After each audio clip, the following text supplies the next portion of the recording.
नमस्कार दोस्तों, जय माता दी। दोस्तों, आज हम सुनेंगे दुर्गा सप्तशती का चौथा अध्याय। महर्षि मेधा बोले, देवी ने जब पराक्रमी दुरात्मा महिषासुर को मार गिराया और असुरों की सेना को मार दिया, तब इंद्र आदि समस्त देवता अपने सिर तथा शरीर को झुकाकर भगवती की स्तुति करने लगे। जिस देवी ने अपनी शक्ति से यह जगत व्याप्त किया है और जो संपूर्ण देवताओं तथा महर्षियों की पूजनी है, वह अंबिका को हम भक्ति पूर्वक नमस्कार करते हैं। वह हम सब का कल्याण करे। जिस अतुल प्रभाव और बल का वर्णन भगवान विष्णु, शंकर और ब्रह्मा जी भी नहीं कर सके, वही चंडिका देवी इस संपूर्ण जगत का पालन करे और अशुभ भय का नाश करे। पुण्यात्माओं के घरों में तुम स्वयं लक्ष्मी के रूप में हो और पापियों के घरों में तुम अलक्ष्मी के रूप में हो। कुल में उत्पन्न होने वालों के लिए तुम लज्जा रूप में उनके घरों में निवास करती हो। हम उस दुर्गा भगवती को नमस्कार करते हैं। हे देवी, इस का पालन करो। हे देवी, हम तुम्हारे अचिंत्य रूप का किस प्रकार वर्णन करें। असुरों का नाश करने वाले, भारी पराक्रम तथा समस्त देवताओं और दैत्यों के विषय में जो तुम्हारे पवित्र चरित्र हैं, उनको हम किस प्रकार वर्णन करें। हे देवी, त्रिगुणात्मिकता होने पर भी तुम संपूर्ण जगत की उत्पत्ति का कारण हो। हे देवी भगवती, विष्णु, शंकर आदि किसी भी देवता ने तुम्हारा पार नहीं पाया है। तुम सबकी आश्रय हो। यह संपूर्ण जगत तुम्हारा ही अंश रूप है, क्योंकि तुम सबकी आदिभूत प्रकृति हो। हे देवी, तुम्हारे जिस नाम के उच्चारण से संपूर्ण यज्ञों में सब देवता तृप्ति लाभ पाते हैं, वह स्वाहा तुम ही हो। इसके अतिरिक्त तुम पितरों की तृप्ति का कारण हो, इसीलिए सब आपको श्रद्धा कहते हैं। हे देवी, हम विद्या जो मोक्ष को की देने वाली हो, जो अचिंत्य महाज्ञान स्वरूपा हो, तत्वों के सार को वश में करने वाली, पूर्ण दोषों को दूर करने वाले, मोक्ष की इच्छा रखने वाले मुनिजन जिसको अभ्यास करते हैं, वह तुम ही हो।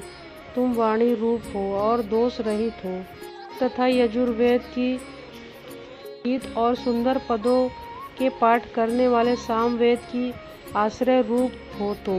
तुम भगवती हो। इस विश्व की उत्पत्ति एवं पालन के लिए तुम वार्ता के रूप में प्रकट हो और संपूर्ण संसार की पीड़ा हरने वाली हो। हे देवी, जिससे सारे शास्त्रों को जाना जाता है, वह मेधा शक्ति तुम ही हो और दुर्गम भवसागर से पार करने वाली नौका भी तुम ही हो।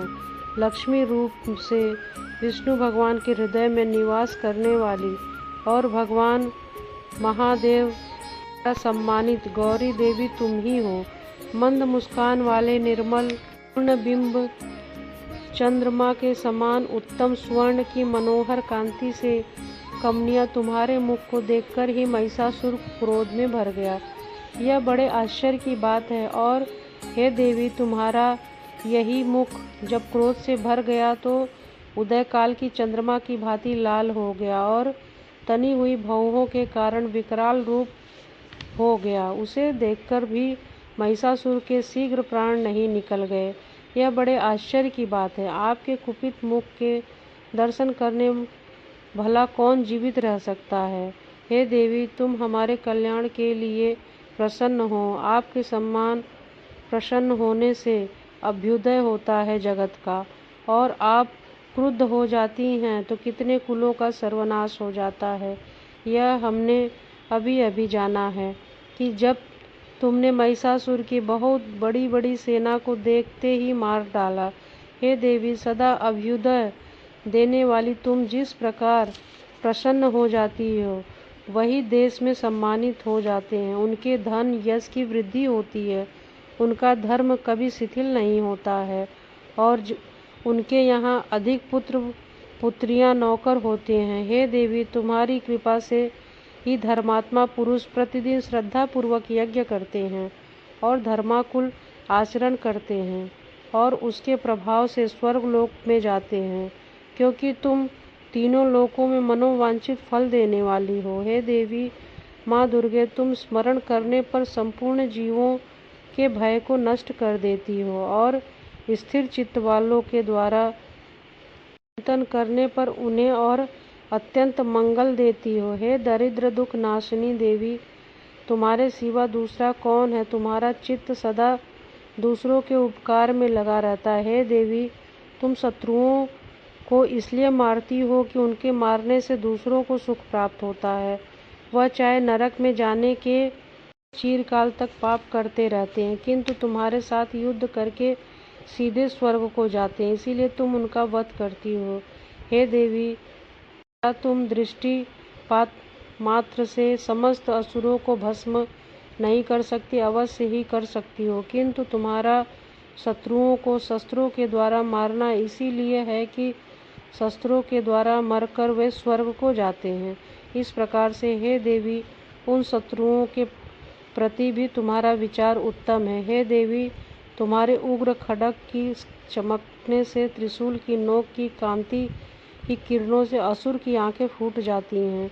उसका कारण यह था कि वे किरणों से शोभायमान तुम्हारे चंद्रमा के समान आनंद प्रदान करने वाले सुंदर मुख को देख रहे थे। हे देवी, तुम्हारा शील बुरे वृत्तांत को दूर करने वाला है और सबसे अधिक तुम्हारा रूप है, जो न तो कभी चिंतन में आ सकता है और न जिसकी दूसरों से कभी तुलना ही की जा सकती। तुम्हारा बल पराक्रम शत्रुओं का नाश करने वाला है। इस तरह तुमने शत्रुओं पर भी दया प्रकट की है। हे देवी, तुम्हारे बल की किसके साथ बराबरी की जा सकती है, तथा शत्रुओं को भय देने वाला इतना सुंदर रूप भी और किसका है? हृदय में कृपा और युद्ध में निष्ठुरता, यह दोनों बातें तीनों लोकों में केवल तुम्ही में देखने में आती है। हे माता, युद्ध भूमि में शत्रुओं को मारकर तुमने उन्हें स्वर्ग लोक में पहुंचा दिया। इस तरह से तीनों लोकों को की रक्षा तुमने की है, तथा उन उन्मत्त असुरों से जो हमें भय था वो भी तुमने दूर किया है। तुमको हमारा नमस्कार है। हे देवी, तुम शूल तथा खड्ग से हमारी रक्षा करो तथा घंटे की ध्वनि और धनुष की टंकार से भी हमारी रक्षा करो। हे चंडिके, आप अपने त्रिशूल को घुमाकर पूर्व पश्चिम उत्तर दक्षिण दिशा में हमारी रक्षा करो। तीनों लोकों में जो तुम्हारे सौम्य रूप हैं तथा घोर रूप हैं, उनसे हमारी रक्षा करो तथा इस पृथ्वी की रक्षा करो। हे अंबिके, आपके कर पल्लवों में जो खड्ग शूल तथा गदा आदि शस्त्रों में शोभा पा रहे, उनकी हमारी रक्षा करो उनसे। महर्षि बोले कि इस प्रकार जब देवताओं ने जगत माता भगवती की स्तुति की और नंदनवन में पुष्पों तथा गंध अनिलोपों द्वारा उनका पूजन किया और फिर सबने मिलकर जब सुगंधित व दिव्य धूपों द्वारा उनको सुगंधित निवेदित किया, तब देवी ने प्रसन्न होकर कहा, हे देवताओं, तुम हम सब मुझसे मनवांछित वर मांगो। देवता बोले, हे भगवती, तुमने हमारा सब कुछ कार्य कर दिया है, अब हमारे लिए कुछ भी मांगना बाकी नहीं रहा, क्योंकि तुमने हमारे शत्रु महिषासुर को मार डाला। हे देवी, हे महेश्वरी, तुम इस पर भी यदि हमें कोई वर देना चाहती हो तो इस पर इतना वर दो कि जब जब हम आपका स्मरण करें तब तब आप हमारी विपत्तियों को हरण करने के लिए हमें दर्शन दिया करो। हे अंबिके,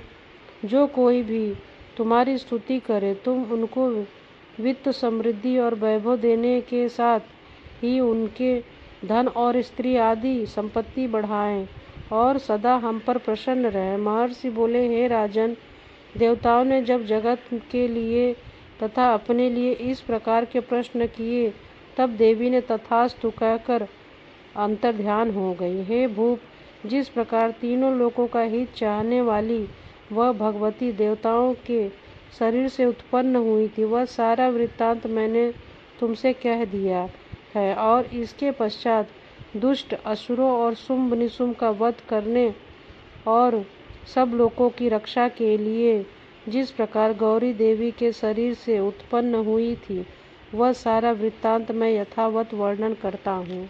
दोस्तों, दुर्गा सप्तशती के चौथे अध्याय में माँ की महिमा का वर्णन किया गया है। माँ अपने भक्तों पर सदैव कृपा बरसाती हैं। भक्त उनकी श्रद्धा से